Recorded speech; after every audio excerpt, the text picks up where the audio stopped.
and we're live. So we're looking at the word. The last time we were looking at, we saw that the Lord gave us an instruction, and we went back to Lord. What this instruction is heavy, and it's in Proverbs 6, verse 6. It says, "Go to the ant, thou sluggard, and consider her ways, and be wise."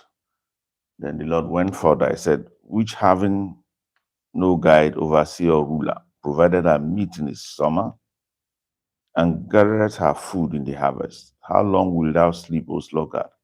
And where wilt thou arise out of thy sleep?" Verse 10, "Yet a little sleep, a little slumber, a little folding of the hands to rest, to sleep, sorry.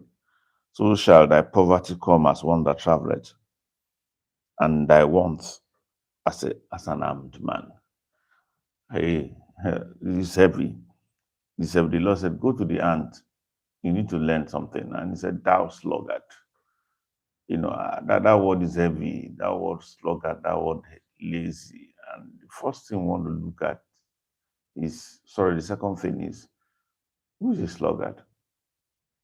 Who is the lazy person?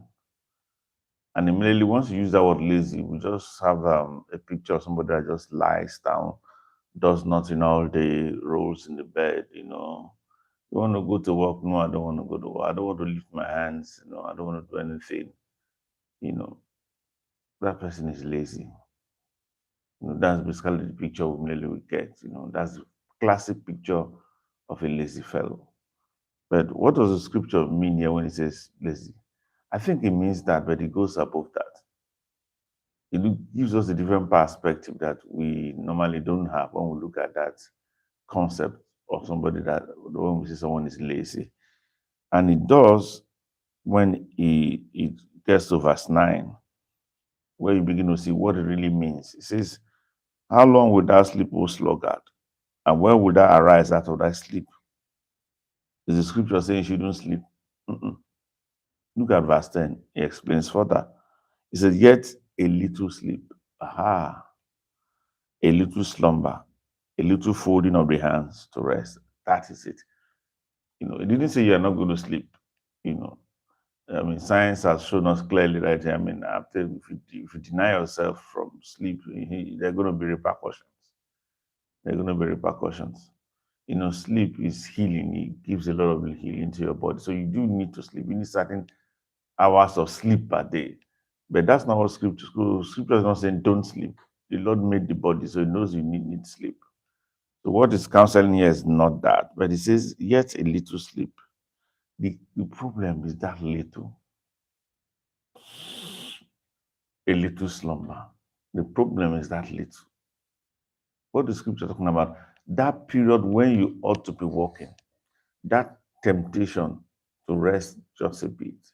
That temptation where you should be doing something critical. That temptation to slow down. That habit, because it's a habit. It's a habit. When you slow down, when you need to push. And when habitually you learn to relax, when you need to drive yourself.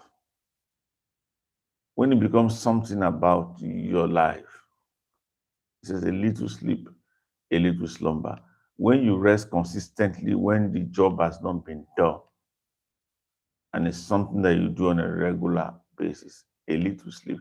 Scripture somewhere says you don't love sleep. It's a tool, but don't love it. Now, once you get into that dimension, you begin to function in the territory of the lazy. And amazingly, if we're not careful, a lot of us do. He said, "A little sleep, a little slumber, and a little folding of your hands to rest." And it's not just talking about sleep itself, but it's talking about not pushing things to the conclusion, the radical conclusion. There are things we need to force, there are things we need to do and get them done completely. Many times we tend to relax, many times we remove our hands. So it's not just that concept of physical sleep.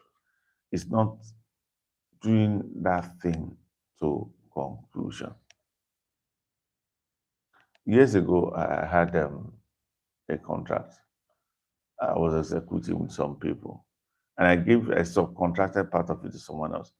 So I needed to pick it up very early in the morning one day. He needed to do part of it. So I came there, came to his house he knew I was coming. He knew there was a deadline. And I just met him. I him and I said, bro, where is it? Have we done it?